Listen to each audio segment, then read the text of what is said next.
바벨론 제국이 어느 정도의 영토였는지 지도를 함께 한번 보도록 하겠습니다.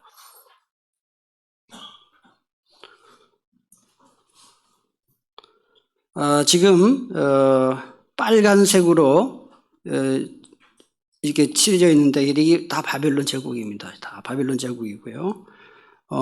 이스라엘이 어디쯤이냐 하면은 요 지역 잘 보이시나요? 여기가 이스라엘 지역이고요. 그 다음에 여기는 여기 지명이 나오죠. 아수르, 그 다음에 바벨론 이렇게 나오는데요. 이제 그 바벨론, 우리가 바벨론이라고 하는데 영어에서는 바빌론이라고 합니다. 그 옛날에 보니엠이 부른 노래 By the Rivers of Babylon이라는 노래 아세요? 보니엠이 부른 노래 있잖아요.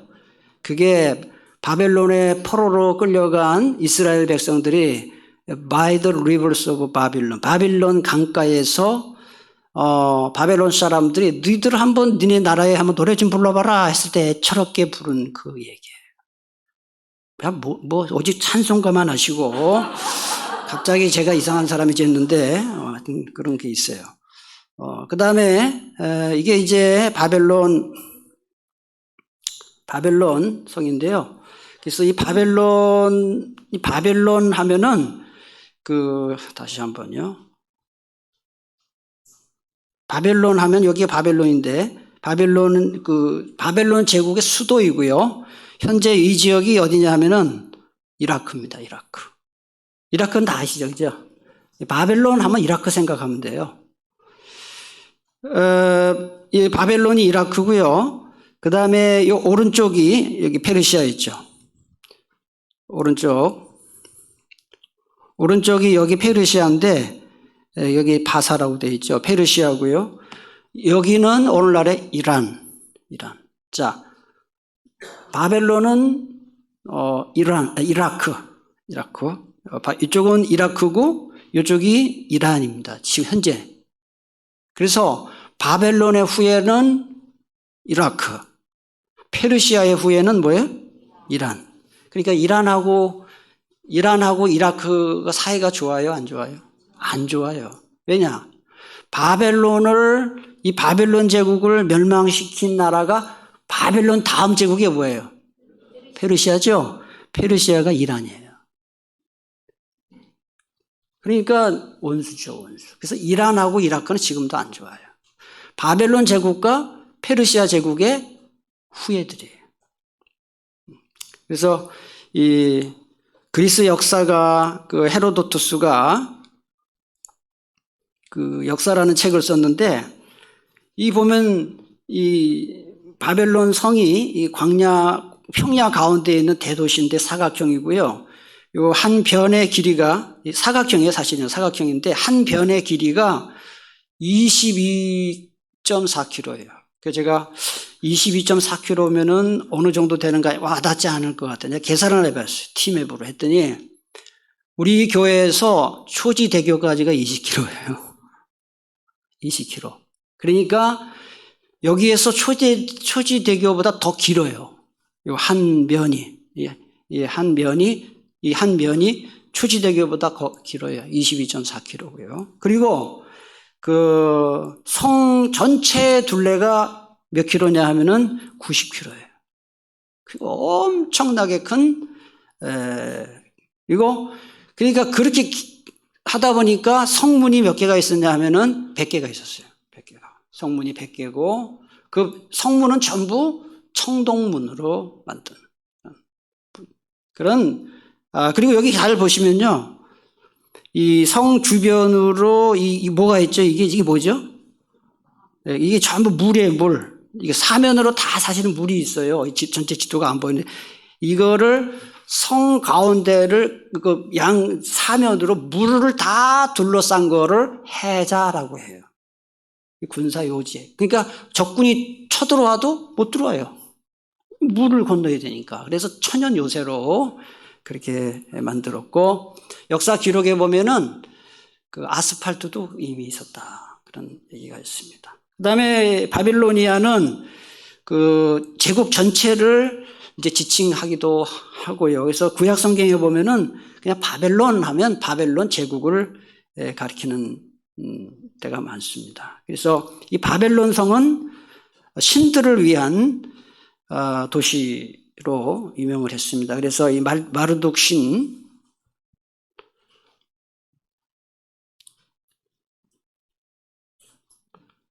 마르둑 신을 주신으로 섬기는 신이었고, 그래서 바벨론 성은 신들을 위한 성이다, 신들을 위한 도시다 해서 바벨론 성 안에 주로 마르둑 신이 주신이고, 이슈타르 여신, 제단 신전이 이 제단이 몇 개가 있었, 1000개가 있었다, 그렇게 하고, 그 다음에 요 다음 그림을 하나 좀 보면요, 이 잘 보세요. 지구라트인데 여기 보면은 이게 마르둑을 섬기는 신전인데 순금이 22톤. 엄청난 거죠. 순금 22톤으로 그렇게 해서 신전을 지었는데 그게 나라를 지켜주지 못했고요. 마르둑 씨는 그 후에 발이라고 이름이 발 많이 들어봤잖아요. 발 이렇게 불리었고요. 나중에 좀 이따 얘기하겠습니다. 왕 중에 무로닥 발라단, 에윌 무로닥 줄 쳐놨는데 거기다가 줄을 어디다 쳐놨죠? 무로닥이죠. 이게 마르둑 신과 관련된 이름이에요. 왕들의 이름도 전부 마르둑 신과 연관지어서 이게 자음으로 보면 똑같아요. 마르둑, 무로닥, 마르둑 똑같은 거죠. 그 다음에 지구라트, 요거를 이제 지구라트라 그래요. 이 그림을 보통 지구라트라고도 하고, 그 다음에 성탑이라고 하는데 이 성 거룩성자예요. 거룩한 탑이다. 그 다음에 단탑은 층계로 된 탑이다. 여기 그림을 보시면 이게 보셔요. 여기 이게 다 이게 층계예요. 층계. 그래서 이 맨 꼭대기에 이제 거기서 제사를 지내는 거예요. 그래서 이거를 여기 이 계단으로 올라가는, 이게 도대체 얼마나 높겠습니까, 이게.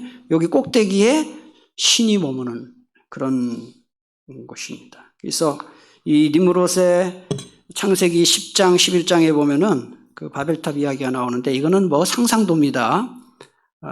네덜란드 화가 브리겔이 그린 바벨탑, 이거는 상상도고 실제로 이렇지는 않겠죠.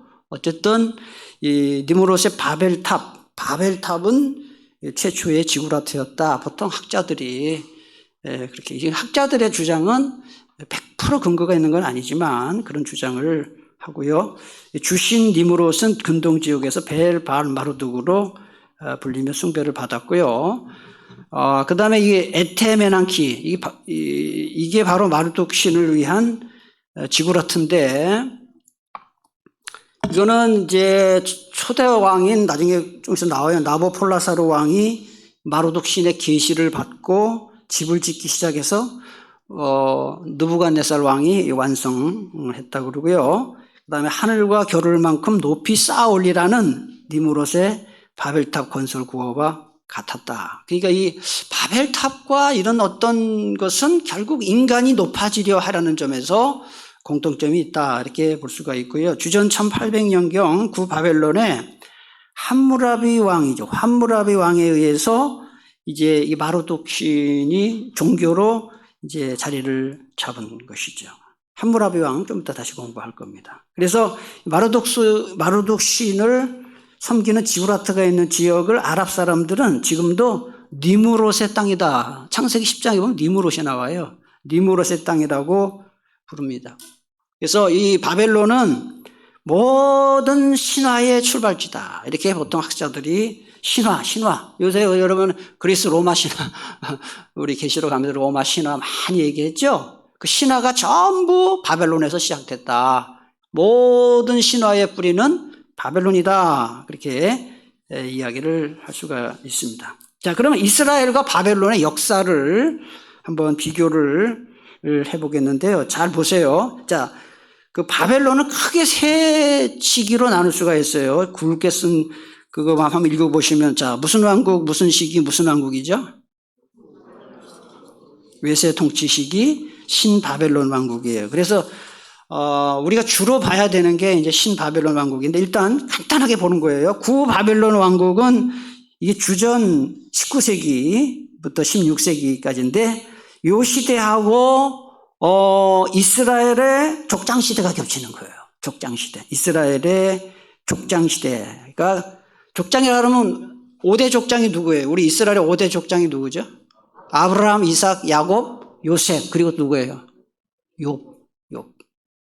욥기가 저 뒤에 나오니까 뒤에 사람인 줄 아는데 욥은 아브라함 시대 사람이에요. 그래서 5대 족장 하면은 아브라함, 이삭, 야곱, 요셉, 욥 5명을 5대 족장이다. 그래서 이 시기가 바로 족장 시대와 겹친다 하는 거고요. 우리나라로 치면은 이때가 언제냐면 후기 신석기 시대예요. 신석기. 신석기. 우리나라 돌멩이 가지고 뭐 장난하고 있을 때 여기서 이렇게 왕국이 있었던 것이죠. 그래서 이 구바벨론 왕국에서 우리가 다 왕들을 알 필요는 없고요. 가장 유명한 왕이 누구냐 하면은 누구예요? 함무라비 왕이에요. 제 6대 왕인 이 함무라비 왕인데 이 함무라비 왕이 40년 이상을 구바벨론을 통치를 했고 가장 유명한 건 뭐냐 하면은 함무라비 법전. 여러분 세계사 시간에 이게 함무라비 법전이에요. 이 돌멩이에다가 까만 현무암에다가 법을 다 기록해가서 변경할 수 없도록 이게 함무라비 법전. 지금도 그러니까 인류 역사상 최초의 성문법이에요. 성문법. 성문법이 뭐예요? 글로 된 법이에요. 그 다음에 반대말은 불문법이에요. 불문법, 구전법. 그런데 인류 역사상 최초의 법이 바로 함무라비 법전이다. 그렇게 알 수 있고요. 이 함무라비 왕이 마르독 신을 메소포타미아의 주요 신으로 이렇게 격상시킨 왕이고, 근데 이 구바벨론 왕국이 누구한테 망했냐면은 히타이트 왕국의 철기 문화를 가진 히타이트 왕국에 의해서 망했습니다. 그 다음에 이제 외세 통치 시기인데요. 거기 보면은 기간을 여러분 보시면 되고요. 외세를 받는 시기예요. 바벨론이 외국의 통치를 받는 시기인데 이때 이스라엘과 겹치는 시기 뭐냐 하면은 한번 읽어보겠습니다. 시작. 이스라엘의 출 이집트, 광야 생활, 가나안 정복, 사사 시대, 통일왕국 시대, 분열왕국 시대, 북이스라엘 멸망. 여기가 겹쳐요. 북이스라엘 멸망이 계속합니다. 북쪽이 몇 년에 망했어요? 722년에 망했으니까 요 시간에 딱 들어가죠. 북이스라엘은 722년에 망했으니까 그 기간에 들어가고, 이제 오늘 중요한 게, 바벨론에서 중요한 게 신바벨론 왕국. 거기다 아주 막 빨간 표시, 막 당구장 표시 이렇게 막 해놓으세요. 신바벨론 왕국만 알아도 돼요. 사실 우리가 무슨 뭐 함무라비 알아서 뭐 하겠어요. 자, 신바벨론 왕국인데 이 기간을 잘 보시면은 이 기간이 언제냐면은 이스라엘의 분열왕국 후기예요. 후기. 뒤쪽으로 가고, 그 다음에 가장 중요한 것은 남유다가 멸망한 시기에 들어가요. 몇 년에 망했어요? 586. 이제 뭐 뭔가 되네 서로. 586년에 망했으니까 이 어느 나라에 의해서 망했어요? 그러니까 이 바벨론에 의해서 망한 거예요. 바벨론 왕국 중에 무슨 왕국이요? 신바벨론 왕국이에요. 아시겠죠? 그래 아셔야 돼요. 그러니까 신바벨론 왕국에 표시해 놓으라니까. 막 여자분들 혹시 빨간 거 없으면 립스틱으로라도 이렇게 해 놓으셔요. 근데 참고로 거기다 하나 써 놓으세요. 563년. 563년에 누가 태어나느냐? 인도에서 석가모니가 탄생했어요. 그 기간에. 인도 석가모니가, 물론 주전이에요. 그 다음에 551년.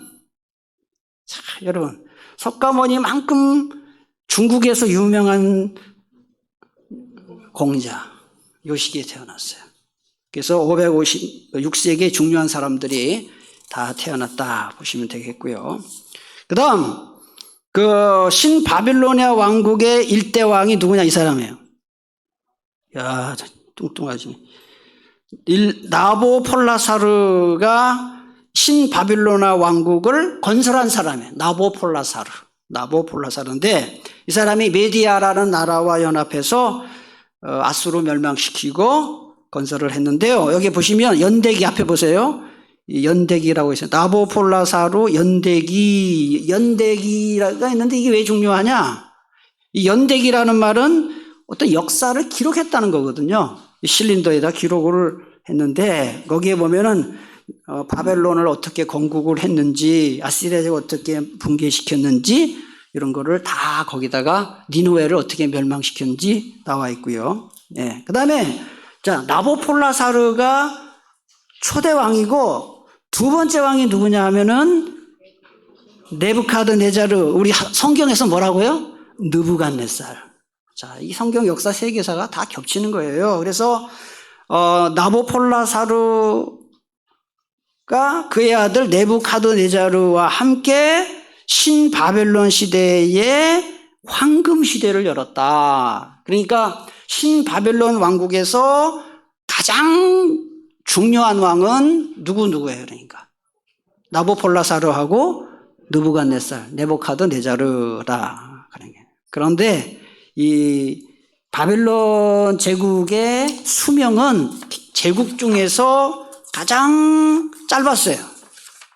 참고로 오늘 아침에도 제가 설교 시간에 제국 이야기를 할 때 말씀드렸는데, 참고로 아수르 제국은 520년.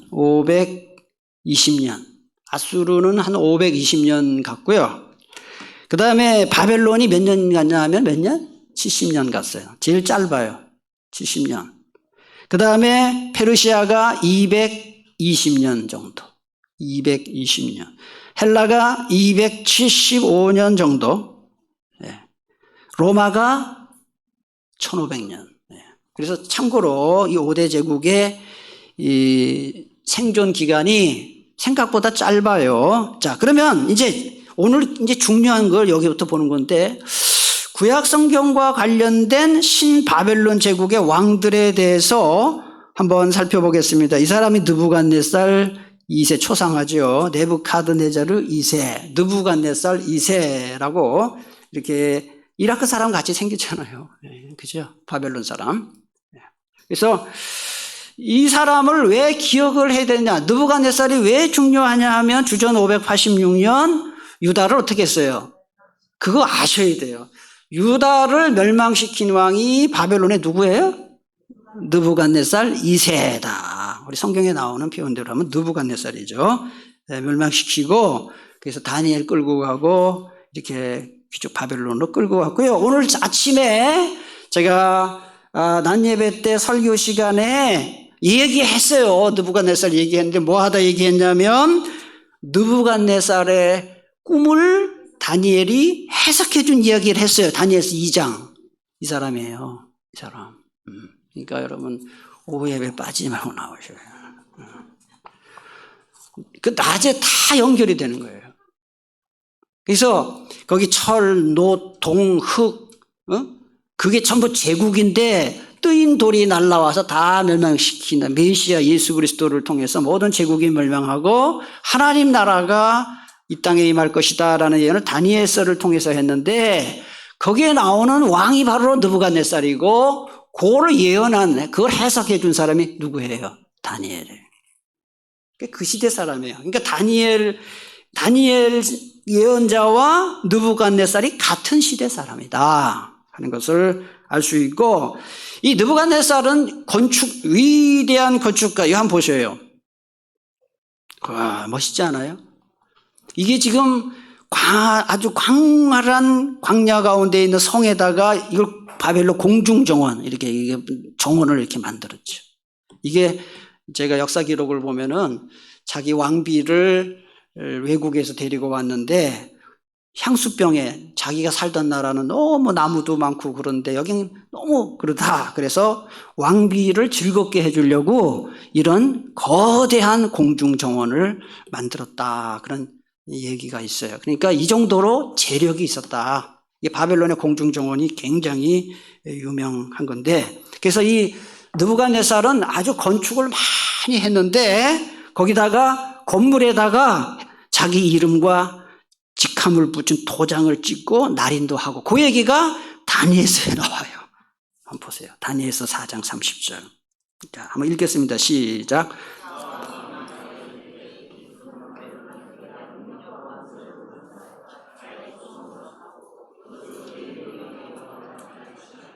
이게 느부갓네살 얘기예요. 느부갓네살이 이런 큰 도시를 건설하고 내 능력과 권세로 건설했다.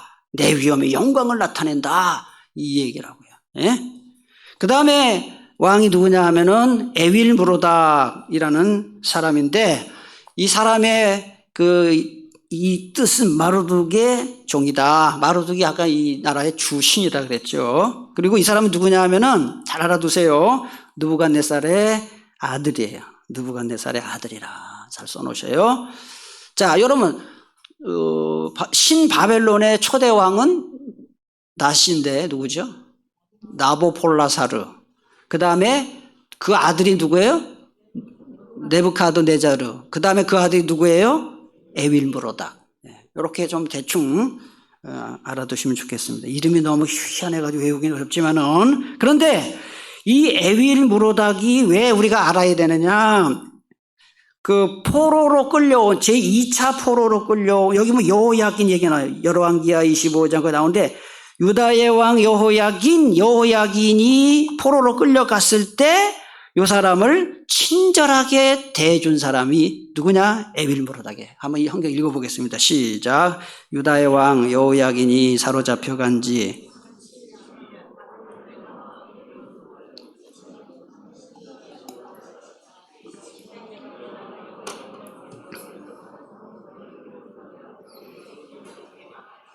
왕의 지위보다 높이고 그 죄수의 의복을 벗게 하고 그의 일평생이 항상 왕의 앞에서 양식을 먹게 하였고 그가 쓸 것은 날마다 왕에게서 받는 양이 있어서 종신토록. 여기 보면은 누구 이름이 왕이 나와요. 두 왕이 나와요. 유다의 왕 누군? 여호야긴. 바벨론 왕 누구? 자, 이제 와닿죠. 이제 공부를 하니까. 이 에윌므로닥이에요. 이 에윌므로닥이라는 사람이 느부갓네살 아들인데 거기 포로로 잡혀온 여호야긴을 친절하게 대해준 왕이다. 그렇다고 이 왕이 뭐 인성이 좋은 사람은 아니에요. 그냥 그렇다는 거지. 그 다음 벨사살. 벨사살은 느부갓네살 2세의 손자이면서 나보니두스의 장남이었다. 그리고 신바벨론 제국의 마지막 왕이에요. 마지막 왕 나보니두스의 아들이다. 그러니까 왕은 이상하다. 어떻게 근데 왕이라고 할지 이럴 수 있어요. 자, 여러분 꼭 알았어요. 신바벨론 제국의 마지막 왕은 나보니두스인데 그 아버지가 그의 아들인 벨사살과 공동 통치를 했어요. 아들에게 일정 부분을 이렇게 맡겨서 그런 사연이 있었는데 그거 다 설명을 못 하겠고 하여튼 벨사살은 마지막 왕 나보니두스의 아들로서 공동 통치를 했다. 그래서 이게 왜 중요하냐면 여러분 자, 저를 보셔요. 바벨론의 벨사살이 나중에 다니엘을 또 높여서 국무총리로 삼을 때 국무총리면 우리가 국무총리 하면 몇 번째 지리자가 돼야 맞아요. 왕 다음이잖아요. 그런데 성경에 보면 세 번째 지리자로 나와요. 그 이야기가 뭐냐? 왕이 2명이 있었다. 그래서 세 번째 지리자가 된 거예요. 그거 한번 읽어보겠습니다. 다니엘서 5장 29절 시작. 이에 벨사살이 명하여 그들이 다니엘에게 자주색 옷을 입히게 하여 금사슬을 그의 목에 걸어주고 그를 위하여 조서를 내려 나라에 첫째가 누구냐 하면은 첫째가 나보니두스고 두 번째가 벨사살이고 세 번째가 다니엘이에요. 이런 역사적인 근거가 있어서 다니엘을 국무총리인데 왜 둘째가 아니고 셋째냐. 공동 통치를 하던 시대이기 때문에. 그 다음에 나보니두스는 제가 그냥 여러분 이렇게 석비에 나와 있는 모습만 보여드릴게요. 그 다음에 이제 성경과 바벨론 제국, 바벨론과 관련된 성경이 굉장히 많아요. 요한계시록에도 나오고요. 많고요. 자, 13대 왕 히스기야 왕과 바벨론을 한번 보도록 하겠습니다. 자, 여러분 한번 앞을 보세요. 자, 히스기야가 어디쯤인가 하면 여기 보면 히스기야가 여기예요. 그러니까 이 시드기야가 마지막인데 히스기야가 여기고 그림으로 보면 히스기야가 어디예요? 예? 기하 변속. 산에 막 자동차 올라갈 때 3단에서 2단, 1단으로 낮춰야 되죠. 그래서 이 기하 변속에서 히스기야로 외웠죠. 여러분 보세요. 여기 마지막 히스기야 왕이 왜 중요하냐 하면 북이스라엘이 뭐 할 때 왕이에요? 멸망할 때 남유다의 왕이 히스기야다. 제가 말씀드렸어요. 북쪽이 망할 때 남쪽의 왕은 히스기야였다. 그리고 히스기야 왕 때 좀 이따 배우겠습니다만 활동했던 예언자가 이사야다. 이사야와 미가가 다 이 시대에 활동을 한 거예요. 그러니까 다시 한번 여기 보세요. 나온 김에 여기 보세요. 우리 그렇게 외웠잖아요. 히스기야, 므낫세, 그 다음에 아몬, 요시야, 그 다음에 요아스, 김 세 개, 네? 요야김, 긴김, 시든김 해서 외웠잖아요. 그러니까 이렇게 마지막 시대를 지금 공부를 하는 거예요. 지금. 자, 그러니까 여러분 이 순서를 히스기야서부터 쭉 해가지고 여기까지가 이제 오늘 다 나오는데 아수르 제국과 막 싸우던 무로닥 발라단이 남쪽의 히스기야 왕과 동맹하려고 사신을 보내. 근데 왜 사신을 보냈냐 한번 잘 들어보세요. 히스기야 왕이 사네립의 군대를 물리친 이야기가 이사야 36장, 37장에 나오고 죽을 병에 걸렸다가 살았다는 이야기가 이사야 38장에 나오는데 그 사건을 요 무로닥 발라단이 듣고 저 남유다의 히스기야하고 우리가 동맹을 맺어야 되겠다 하고 사신을 보내요. 그 이야기가 이사야 39장 1절에 나와요. 한번 보세요. 같이 보겠습니다. 시작.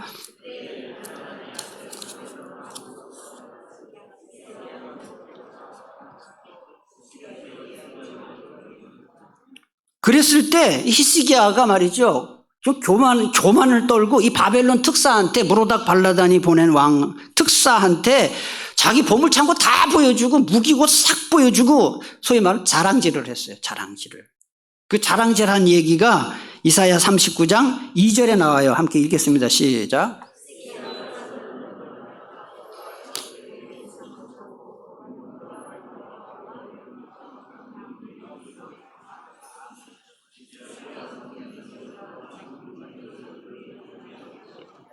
여러분 그 사네립이 왔을 때 18만 5천 명을 물리치게 한 것은 자기가 싸워서 한 게 아니라 하나님이 하룻밤사이 다 지난번에 아수르 얘기했잖아요. 그리고 왕이 자기 병이 걸렸을 때 죽을 병에서 고침받은 것도 하나님이 살려주셨단 말이죠. 그럼 겸손해야 되는데 이게 교만을 떨고 하니까 이사야 예언자가 유다는 망합니다 하고 예언을 해요. 그 얘기가 거기 나오는 거예요. 이사야 39장 3절 6절 한번 읽겠습니다. 이에 선지자 이사야가 히스기야 왕에게 나와 묻되 날이 이르리니 네 집에 있는 모든 소유와 네 조상들이 오늘까지 쌓아둔 것이 모두 바벨론으로 옮기가 되고 자 이런 상황이에요. 이렇게 그래서 이 히스기야 왕이 막 교만을 떠니까 이게 하나님은 교만 떨면 가만 안 놔둬요. 여러분 모든 일이 잘 될 때 주님의 은혜입니다. 감사하며 사시기 바랍니다. 히스기야가 병이 나았을 때 주님의 은혜입니다 해야 되는데 지가 잘나서 그런 줄 알고 막 교만 떨고 자랑질하고 하다가 결국은 심판을 받게 됐잖아요. 자, 그 다음에 제 18대 여기 앞에 한번 다시 보세요. 여기 잘 보셔요. 18대 여호야김 자, 그 남쪽은 왕이 총 몇 명이었어요? 20대니까 이 18대면은 망하기 직전이죠. 잘 보세요. 여러분 이거 여호야김, 여호야긴, 시드기야, 긴김, 시든김 이렇게 외웠잖아요. 시든김, 긴김, 시든김 해서 외웠다고요.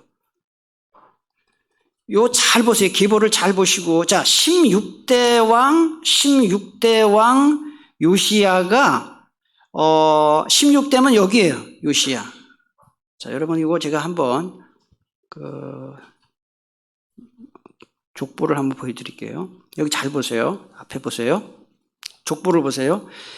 자, 16대가 요시야 왕이고요. 요 아들이, 여기 다 아들이에요. 이게 요시야의 아들이에요. 아들인데, 잘 보세요.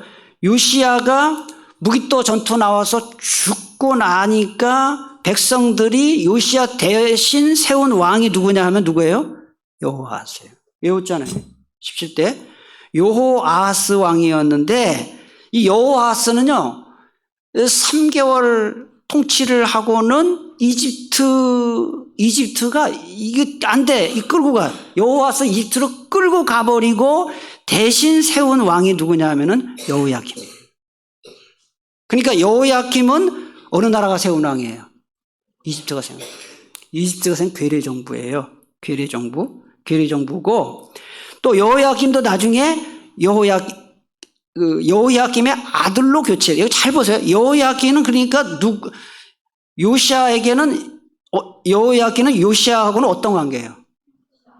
여러분 이거 잘 보세요. 왕 중에 요시야의 아들은 3명이에요. 3명. 자, 누굽니까? 순서대로 우리가 왕 순서대로 여호야김, 여호아하스, 여호야김. 그 다음에 순서대로는 이 여호야긴인데 이 사람은 여호야김의 아들이니까 결국 요시야의 누구예요? 손주예요. 꼭 알아두세요. 여러분들이 그 왕의 목록에다가 여호야긴은 요시야의 뭐라고요? 손주예요. 손주. 그러니까 여호아하스, 그 다음에 여호야김, 여호야긴, 시드기야인데 요시야의 아들은 3명이에요. 거기니까 누구예요? 여호아하스, 여호야김, 시드기야. 여호야김은 누구라고요? 여호야김의 아들이에요. 되게 헷갈리죠. 그러니까 여호야김은 요시야의 손주예요. 손주. 하나만 더 나온 김에 얘기할게요. 요시야는 왕을 31년 했어요. 그런데 그 다음에 나온 여호아스는 3개월. 오메 3개월 했어. 3개월. 그 다음에 누구예요? 여호야김은 11년. 그 다음에 여기는 3개월. 그 다음에 마지막은 11년. 이거 보시면 잘 보세요. 순서대로 보면은 3, 11, 3, 11이에요. 그리고 여기도 30이죠. 외우기 좋아요. 이런 것까지 가르쳐 주는데 이거 돈 받고 가르쳐야 된다는 거는. 다시 보세요. 자, 이 여호아하스는 3개월.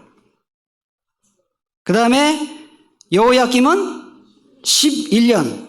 이건 연입니다. 그 다음 여호야김은 3개월. 시드기야는 11년. 31, 30일이에요. 순서가.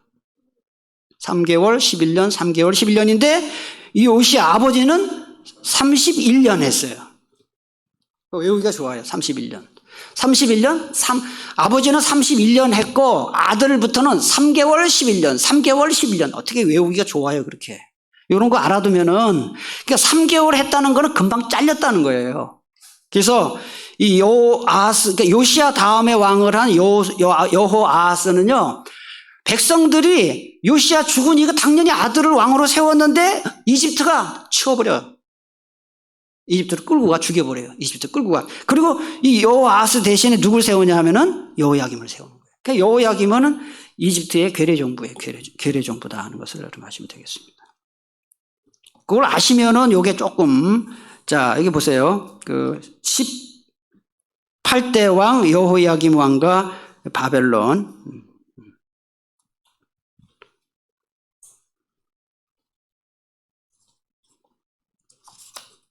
자, 그래서 이 무기또 전투에서 이제 요시야가 죽고 백성들이 여호아스를 왕으로 세우는데 이집트가 이 여호아스를 폐위시켰게 몇 개월이에요? 3개월. 하고 이집트로 끌고 가서 죽여버려요. 그리고 대신 요시야의 아들 여호야킴을 왕으로 세워요. 18대 왕. 그러니까 이 여호야킴은 이집트가 세운 봉신왕이에요. 봉신왕이라는 말은 뭐냐면은 신하왕. 이집트의 호수아비 왕이다.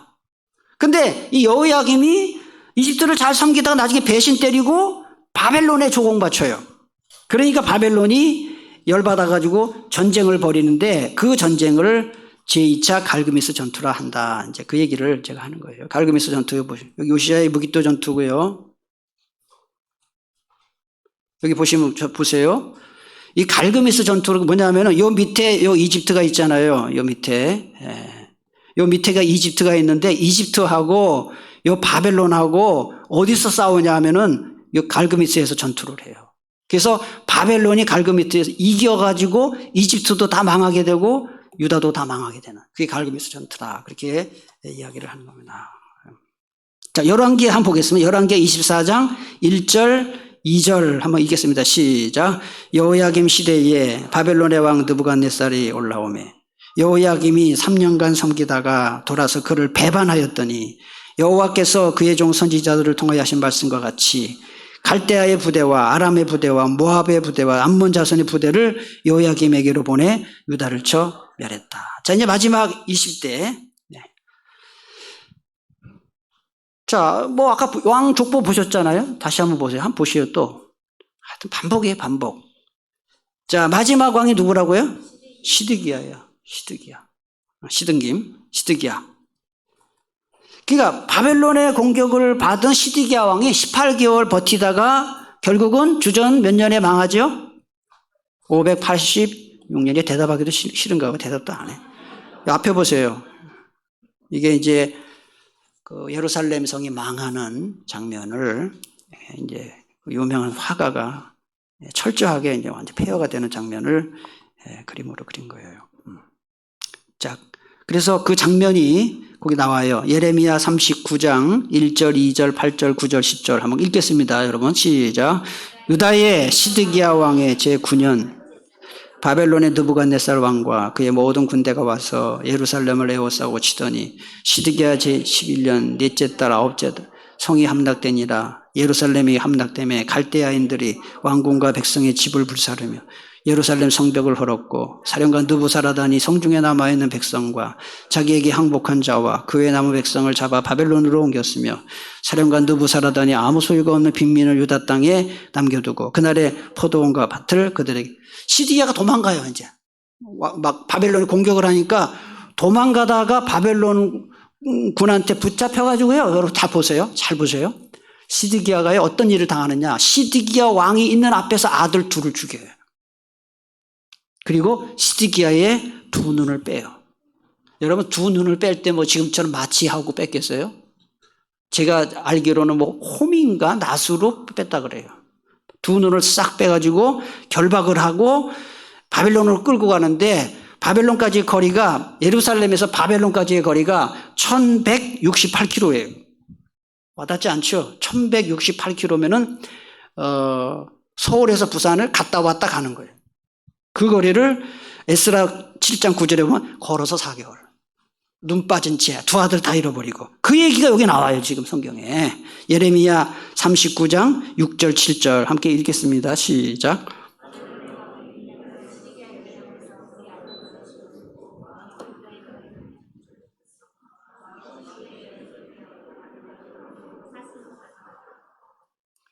이런 거 여러분 그냥 성경 읽을 때 그냥 읽었죠. 이런 걸 다 염두에 두시면 얼마나 비참한 일입니까? 왕의 눈을 다 빼고 왕 자기가 보는 앞에서 두 아들 다 죽이고 결박을 하고 눈 뽑아놓고 또 끌고 가요. 걸어서.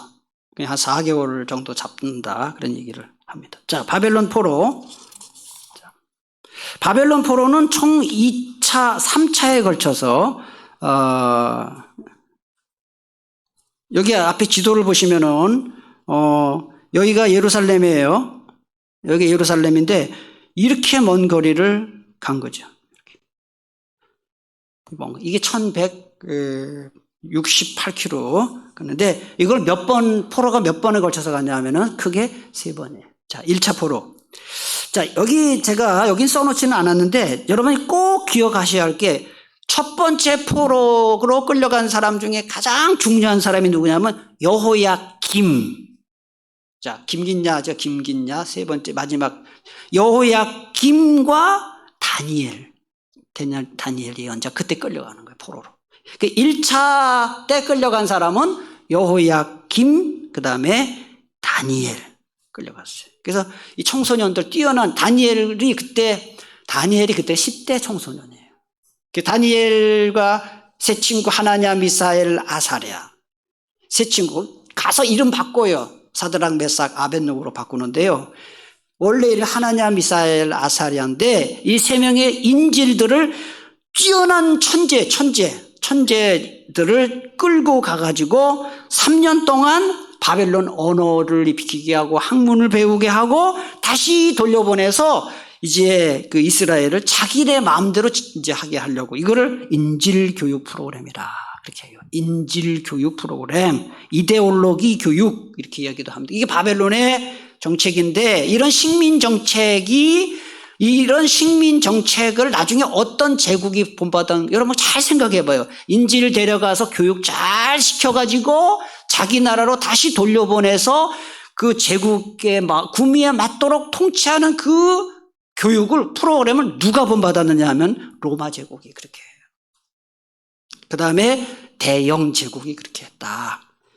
제국 경영의 모델이 됐다. 그 얘기가 이제 다니엘서 1장 1절에서 4절에 나와요. 자, 그 성경에 한번 그거 생각하면서 한번 읽겠습니다. 다니엘서 1장 1절로 4절 크게 읽으세요. 시작.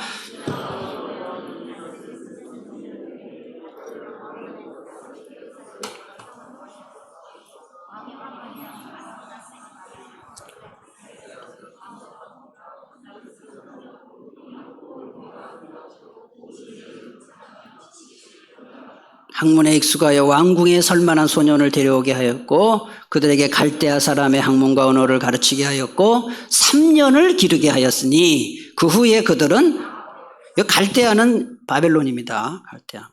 그러니까 1차 인질 때는 왕족도 여기 보세요. 줄 쳐놨어요. 왕족, 귀족. 그러니까 다니엘은요 굉장히 똑똑한 사람이었고요. 친구들. 1차에는 인재들을 다 빼간 거예요. 인재들을 다 빼간 거예요. 그래서 1차 때 끌려간 사람이 왕이 누구라고요? 여호야김. 그 다음에 대표적인 예언자 누구라고요? 다니엘이 끌려갔다. 그러니까 다니엘서를 이렇게 나오죠. 그 다음에 2차 포로에서 중요한 거는 여기 2차 포로 598년 여호야김의 아들인 여호야킨이 18세로 왕이 되는데 3개월 만에 아까 얘기했어요. 18세로 왕이 되는데 3개월 만에 이제 예언자 에스겔을 포함해서 1만여 명의 우수한 인력들이 바벨론으로 끌려간다. 이때 여호야긴도 끌려갔다. 바벨론은 여호야긴 왕 대신에 그의 숙부인 시드기야를 아까 대신 세운다 제가 말했죠. 마지막 왕이 세워진 거예요. 그래서 2차 포로에서 중요한 것은 써놓으세요. 여호야긴. 2차 포로로 끌려간 왕 여호야긴, 그 다음에 에스겔, 그걸 외워놓으셔야 돼요. 1차 포로는 누구라 그랬죠? 여호야김, 그 다음에 다니엘. 2차 포로는 여호야긴, 그 다음에 에스겔. 여러분 대예언서 한번 보세요. 이사야, 예레미야, 에가, 그 다음에 에스겔, 다니엘이죠. 에스겔, 다니엘이 이때 끌려간 거예요.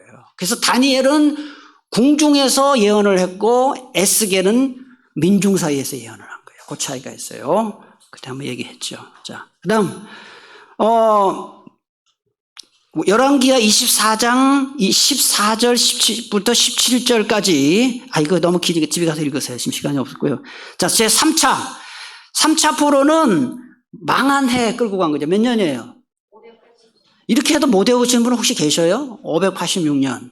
그날 망했어요. 그날 586년 7월인가 8월인가 망했는데 그때 누가 끌려갔겠어요? 그러니까 시드기야가 두 눈 다 뽑히고 끌려간 건데 농민들만 다 남기고 폐허가 된 거다 하는 거예요. 이게 자세한 얘기 시간이 너무 많이 가서 제가 만들 것 같고요. 그럼 이 바벨론 포로기 동안에 어떤 변화가 있었느냐, 이스라엘에 어떤 변화가 있었느냐 굉장히 중요해요. 이 포로 70년 동안 5가지 중요한 변화가 있었는데, 첫째로 유대인이라는 명칭이 그때부터 사용돼요. 유대인. 우리 유대인이라고 하잖아요. 왜 그랬느냐? 여러분 보세요. 바벨론에 끌려가는 왕국이 북이스라엘이에요, 남유다예요. 그러니까 바벨론 사람들이 저 유다 사람들 한 거예요. 유다 사람들 끌고 왔으니까. 그때부터 이스라엘 사람들은 유대인으로 불린 거예요. 그래서 유대인이라는 말이 언제부터 사용됐느냐? 바벨론 포로 기간부터 유대인이라는 말이 사용됐다. 그렇게 아시면 돼요. 그 다음에 직업도 원래는 농업과 목축업을 했는데 포로로 끌려가면서 거기서 그런 거 못하니까요, 상공업으로 직업이 전환됐고, 그 다음에 이게 중요한 게 나와요. 원래 이스라엘 사람들이 쓰는 말은 히브리어였었는데 아람어로 바뀌어요. 아람어. 그때부터요. 바벨론 포로로 끌려가면서부터 아람어로 바뀐다. 이 아람어는요, 어느 나라가 썼던 언어냐 하면은 잘 들으세요. 아수르, 바벨론, 페르시아, 요 세 제국이 다 썼던 언어예요. 그러니까 국제어예요, 국제어. 그러니까 아수르, 바벨론, 페르시아라는 나라가, 이 제국이 다 썼던 언어가 아람어예요. 그러니까 오랫동안 국제 언어로 사용됐던 언어이기 때문에 그리스어는 그 이후 시대니까요.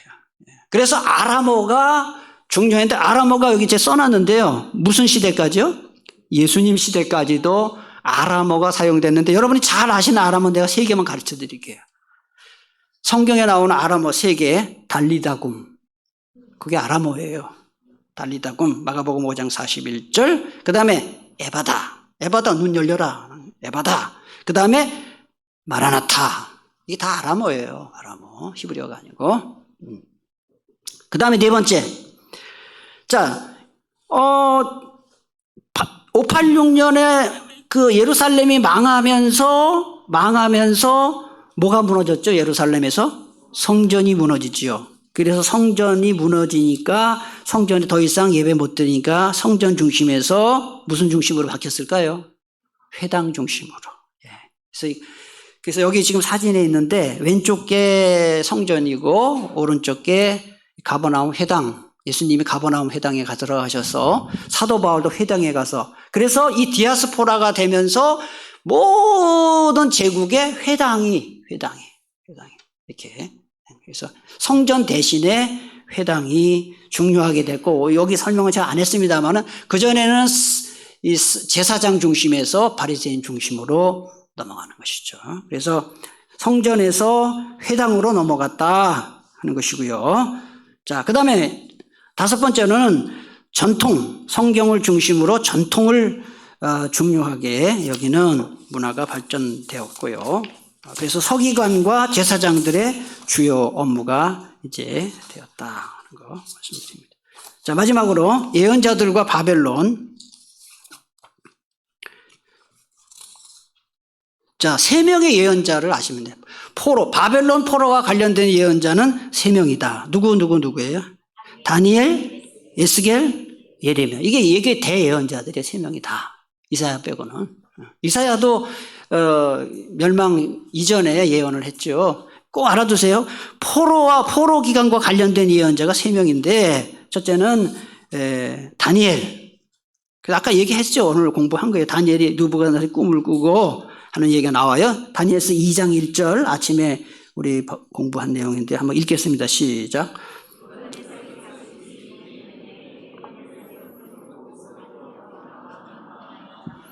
네, 그래가지고 꿈을 꿨는데 이게 뭔 뜻인지 모르니까요. 그런데 그 내용이 뭐냐 하면은 앞으로 제국이 다 망한다 하는 내용. 넘어가겠습니다. 그 다음에 2번째, 나중에 더 공부할 거예요. 에스겔은 바벨론으로 끌려간 지 5년째부터 예언을 했어요. 여기 나와요. 에스겔. 자, 1장 1절로 3절 같이 읽겠습니다. 시작. 내가 바벨론 그발강가 사로잡힌 자 중에 있을 때 하늘이 열리며 하나님의 모습이 내게 보이니 여호야긴 왕이 사로잡힌 지 5년 그달 초다세라. 갈대아 땅 그발 강가에서 여호와의 말씀이 부시 아들 제사장 에스겔에게 특별히 임하고 여호와의 권능이 여기 자 좀 그 에스겔이 몇 차로 끌려갔죠? 아까 제가 외우라 그랬어요. 2차로 끌려갔어요. 그 앞에 다니엘은 몇 차로 끌려갔어요? 이거 꼭 알아두세요. 자, 1차 때는 여호야김 다니엘, 2차 때 여호야긴 에스겔. 그렇게 알아두세요. 3차는 시드기야고요. 그 다음 마지막 예레미야. 자, 잠깐 요거만 보고 이제 마치겠습니다. 앞에 보세요. 이 예레미야는요, 언제부터 언제까지 활동을 했냐 하면은,